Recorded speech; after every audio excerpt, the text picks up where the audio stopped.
Sir super sir. அந்த மகேஷுக்கு சரியான பாடம் கத்து கொடுத்துட்டீங்க. அவன் இதை கொஞ்சம் கூட எதிர்பார்த்திருக்க மாட்டான் சார். சார், விஷயம் எவ்வளவு சீரியஸா போயிட்டு இருக்குன்னு நீங்க யோசிங்க. அவங்க எதை பத்தியும் யோசிக்காம எங்கிட்டே வந்து பேச ஆரம்பிச்சிட்டாங்க.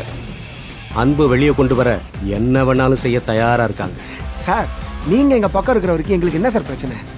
நீங்க தான் ஸ்ட்ராங்கா இருக்கீங்களே சார். நாங்க ஏன் சார் கவலைப்படணும்? சார், வாங்கின பணத்துக்கு நான் துரோகம் பண்ண மாட்டேன். ஆனா இதே மாதிரி நீங்க என்ன கவனிச்சுக்கிட்டே இருக்கிற வரைக்கும் தான் நான் உங்க கூட நிப்பேன். இல்லைன்னா பணம் வர்ற திசைக்கு திரும்பிடுவேன். சார் வாய்ப்பு இருக்கு சார். சார் உங்களை அவங்க பக்கம்லாம் போக விட மாட்டேன் சார். நான் உங்களை எவ்வளோ கவனிக்கணுமோ அவ்வளோ கவனிப்பேன். அது என் பொறுப்பு. உங்களுக்கு சேர வேண்டியது கரெக்டா வந்து சேரும் சார். அப்படியே நீங்க எவ்வளவு கொடுத்தாலும் அந்த அன்புவை சீக்கிரம் முடிச்சு விடணும். அதான் நமக்கு நல்லது. இல்லைன்னா நீங்க எவ்வளவு செலவு பண்ணியும் யூஸ் இல்லாம போயிடும் சார். உடனே ஏற்பாடு பண்ணிடுறேன் சார்.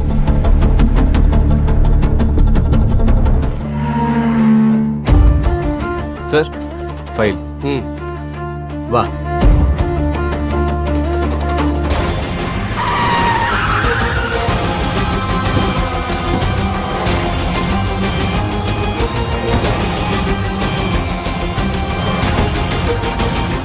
சார், என்ன சார் இப்படி பண்ணி புட்டிய? ஏன் சார் கோவப்பட்டு வந்தீங்க? கொஞ்சம் பேசி பாத்துருக்கலாமே சார். ஆனந்தி, நீ அவர்கிட்ட பேசல. அவர் கால்ல விட போன. என் அன்புக்காக தானே சார். அவருக்காக நான் யார் கால்ல வேணாலும் விழ தயாரா இருக்கிறேன். ஆனந்தி, இது நீயும் அன்பும் மட்டும் சம்பந்தப்பட்ட விஷயம் இல்ல. அவர் பேசுனதை கேட்டல்ல. இது சத்யவதி ஆண்டி சம்பந்தப்பட்ட விஷயம். இது மட்டும் அவங்களுக்கு தெரிஞ்சா என்ன பண்ணுவாங்கன்னே தெரியாது. அவர் சொன்ன மாதிரி இந்த கேஸ நடத்த முடியாதுன்னு சொன்னாலும் சொல்லுவாங்க. ஐயோ சார். இல்ல, அப்படி ஏதாச்சும் ப்ராப்ளம் வந்தா நான் ஹேண்டில் பண்ணிப்பேன். நீ பயப்படாத. என்னாலதான் நான் பணம் தரேன்னு ஆரம்பிச்சதுனாலதான் அவர் ஹெல்ப் பண்ண மாட்டேன்னு சொல்லிட்டாருன்னு நினைக்கிறேல்ல நீ? பரவாயில்ல சார். எங்க தலையெழுத்து அப்படி இருக்குது. அதுக்கு நீங்க என்ன செய்வீங்க? நோ ஆனந்தி, நான் பணம் தரேன்னு சொன்னதும் அந்த ஆள் கோவப்பட்டது வெறும் நடிப்பு தான். எப்படா நம்மள அசிங்கப்படுத்தி அனுப்பலான்னு அந்த ஆள் பொறுமையா பேசுற மாதிரி பேசிட்டு இருந்தான். ஒரு விஷயம் மட்டும் தெளிவா புரியுது. ஆரம்பத்திலிருந்து அது மட்டும் தான் தெளிவா இருக்கு. என்னது சார்? இந்த மொத்த வேலையும் பின்னாடி இருந்து யாரோ நடத்திக்கிட்டு இருக்காங்க. நிச்சயமா அந்த பப்ளிக் ப்ராசிக்யூட்டர் அவங்க கிட்ட பணம் வாங்கியிருக்காரு. ஒரு பப்ளிக் ப்ராசிக்யூட்டருக்கு பணம் கொடுத்து அவர் விலைக்கு வாங்குற அளவுக்கு அவங்க கிட்ட சக்தி இருக்குன்னா அது யாரா இருக்கும்? எனக்கும் தெரியல சார். ஆனா இங்கேயும் சரி, ரகு பொண்டாட்டிக்கிட்டயும் சரி, பணத்தை வச்சுதான் சரி கட்டிட்டு இருக்காங்க. ரகு கெட்டவன்னு தெரிஞ்சதும் புருஷனையே தள்ளி வச்சுட்டு தான் வாழ்க்கைய தானே பார்த்துட்டு வாழ்ந்தவங்க ஜெயக்கொடி அக்கா. அவங்க ஒரு நிமிஷம் யோசிச்சு பார்த்தாங்கன்னா யார் வேலையும் அங்க எடுபடாது. எந்த பணமும் அங்க செல்லுபடி ஆகாது. எஸ். யாரு சார்? மாம். Hello ma'am. மகேஷ், உன்னை என்ன செய்ய சொன்னா நீ என்ன செஞ்சு வச்சிருக்க? எங்கடா இருக்க நீ? மாம், நான் அன்பு கேஸ் விஷயமா வந்திருக்கேன். அததான் சத்யா பாத்துப்பேன்னு சொல்லிருக்கால. நீ தேவையில்லாத வேலை பண்ணிட்டு இருக்க மகேஷ். நீ ஒண்ணு குழந்தை இல்ல. ஒரு தடவை சொன்னா புரியாதா? மாம், அதேதான் நானும் சொல்றேன். நான் ஒன்னும் குழந்தை இல்ல. ஐ நோ வாட் டு டு. உனக்கு மூளை கொஞ்சம் கூட வேலை செய்யல. செஞ்சிருந்தா இந்த மாதிரி நீ பண்ணிட்டு இருக்க மாட்ட. மித்ராவை கார்ல இருந்து இறக்கி விட்டு நீ அந்த ஆனந்திய கூட்டிட்டு போயிருக்க. இதெல்லாம் ரொம்ப ரொம்ப தப்பு மகேஷ்.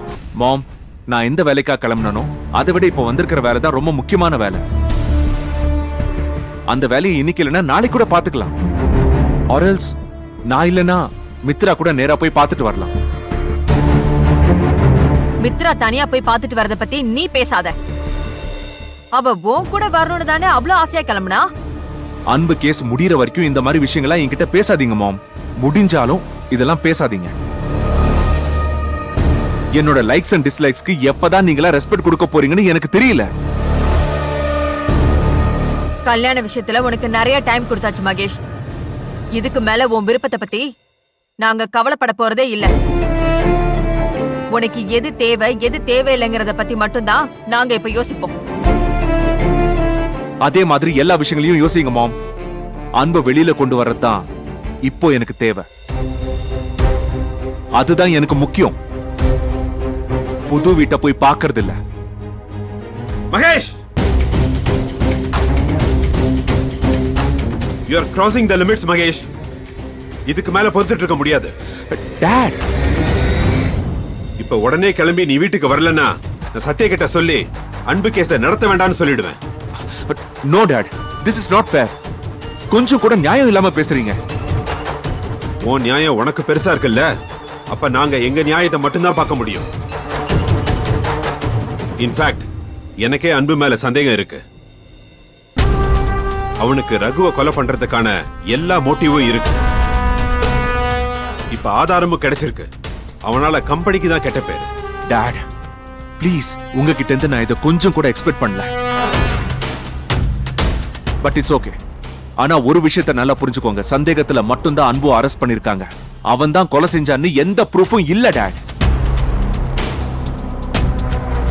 நாளைக்கு அன்பு மேல எந்த தப்பும் இல்லைன்னு ப்ரூவ் ஆகும். அப்ப அன்பும் ஆனந்தியும் இவ்வளவு நாள் ஃபேஸ் பண்ண எல்லா கஷ்டத்துக்கும் காரணம் நம்ம கம்பெனி தானே நீங்க அக்செப்ட் பண்ணிக்கணும் டாட். Mahesh, S dot. அன்பு தப்பு செஞ்சிருந்தா கம்பெனிக்கு அவனால கெட்ட பேருன்னு இவ்வளவு ஸ்ட்ராங்கா சொல்றீங்கன்னா, தப்பு செய்யலனா அவனுக்கு கம்பெனியால தான் கெட்ட பேருங்கிறதையும் நீங்க அக்செப்ட் பண்ணி தான் ஆகணும். இப்ப என்னால வர முடியாது. நான் வேலையை முடிச்சிட்டு தான் வீட்டுக்கு வருவேன். என் ஸ்பேஸ்ல என்ன ஃப்ரீயா இருக்க விடுங்க. திரும்பவும் சொல்றேன், I know what to do. Sir, எங்களால உங்களுக்கு ரொம்ப கஷ்டம் சார். எங்களை மன்னிச்சிருங்க ச்சே, ச்சே. சார். நீ மன்னிப்பு கேட்கிற அளவுக்குலாம் எதுவும் இல்ல ஆனந்தி. ஆனா டாட் இப்படி பேசுவாருன்னு நான் நினைக்கல. என்ன சார் சொல்றாரு? டாட் அன்பு மேல சந்தேகப்பட்டுக்கிட்டு இருக்காரு. அன்பு ரகுவா கொலை பண்ணிருக்க வாய்ப்பு இருக்குன்னு சொல்றாரு. ஐயோ கடவுளே, இல்லை சார், இப்படி சொன்னா நாங்க என்ன சார் பண்ணுவோம்? அவர் கொலை பண்ற அளவுக்குலாம் போக மாட்டாரு சார். அப்படியே செஞ்சிருந்தா அது அவரே செஞ்ச உடனே ஒத்துக்கிட்டு சரணடைஞ்சிருப்பாரு. எனக்கு அன்புவை பத்தி தெரியும் ஆனந்தி. இந்த கேஸ்ல ஜெயிச்ச அன்பு வெளியே வரும்போது எல்லாருமே அன்புவை பத்தி புரிஞ்சுப்பாங்க. டாட் பேசுறதுக்கு காரணம் என் மேல இருக்கிற கோவம். வேலைக்கு வேற சரியா வர முடியல. அதுக்கு என்ன பிரச்சனை வரப்போதோ? அவர் வெளியே வர வரைக்கும் என்னால வேலைக்கு சரியா வர முடியாதே சார். வேலைய பத்திலாம் நீ யோசிக்கவே யோசிக்காத ஆனந்தி. அத நான் பாத்துக்கிறேன். நீ டென்ஷன் ஆகாம வீட்டுக்கு வா. நான் உன்னை டிராப் பண்ணிட்டு வீட்டுக்கு போறேன். இல்ல வேணாம் சார். அவர் அம்மா பார்த்தாங்கன்னா தேவையில்லாம உங்களை வைவாக. நான் போயிடுவேன் சார். நீங்க கிளம்புங்க. சரி, வேற ஏதாவது இருந்தா உடனே எனக்கு கால் பண்ணு. சரிங்க சார். ம்.